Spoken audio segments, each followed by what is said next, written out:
Paul Jones joins us, Raptors radio and TV analyst. This came as a bit of a surprise today, didn't it? It sure did, Andrew. Everybody figured, maybe a couple of games, and considering how active Kyle was before All-Star break, during All-Star break, and then this happens, you figure, okay, well, let's see what happens, take a couple of games, but this changes probably what Dwane Casey has planned in some way around rotations, and now it forces Corey Joseph into a different role, puts a little bit more pressure on DeLon Wright, only because he's going to have a few more minutes.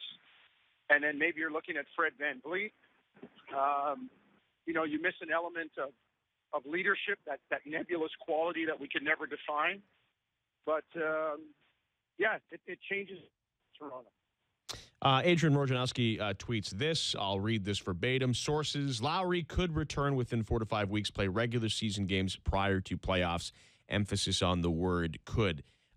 We're going to look back. Like, people are going to look back and think, okay, how much worse did this get? If it was bothering you and, you did partake in All-Star Weekend, there was the 3-point contest, there was this infamous golf outing. I don't know. It's tough to speculate. It's not a great look.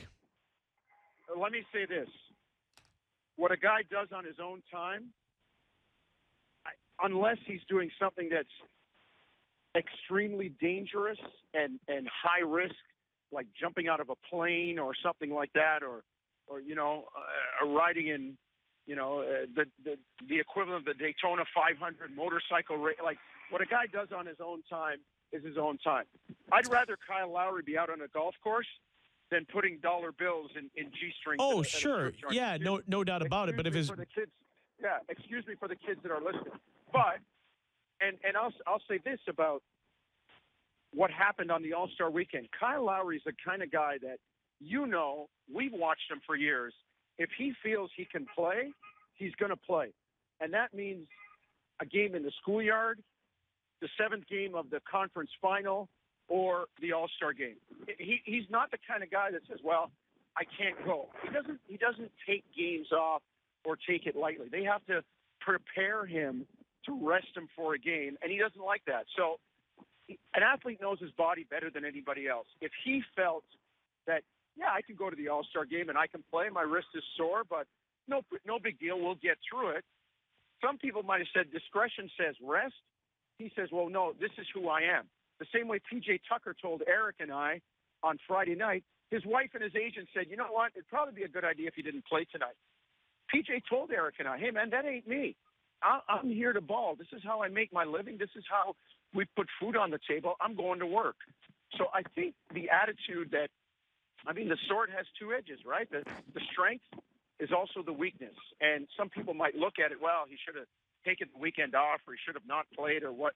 Yeah, but then he's the same guy that's going to play if he's a little bit banged up for you in the regular season or the playoffs, and not want to hear about it. Okay, so now there's no Kyle Lowry. Now, to make this push for second or third in the Eastern Conference, you got to go with what you have. We like the elements a lot that Serge Ibaka have brought and PJ Tucker have brought. Who is the most interesting guy now going forward? I've liked Corey Joseph's game when filling in for Kyle Lowry. He does seem to relish the bigger role. I suppose he's not Kyle Lowry, but is he the most important guy in this equation? Is it DeMar? Is it DeLon Wright? What do you see? Well, it's the point. It's the position and how they cobble it together. I think Corey's capable. You're right. He's not Kyle. I think DeLon will have to step forward in a backup role, and maybe even Fred VanVleet, and maybe you have DeMar DeRozan initiate your offense, and you tweak it and you run it a little bit differently. But the good thing is with this team, they have enough pieces, they have enough depth, and look, the last 2 games they won without Kyle Lowry. They beat Boston. And they beat a pretty good, the second highest scoring backcourt in McCollum and Lillard without Kyle Lowry. Now, Portland, the front court it's not what they're going to see in some cases when you start playing against a New Orleans or somebody like that later on this trip. But, in terms of the backcourts, there are good backcourts, and you're going to have to use the rest of the team to support these guys going forward.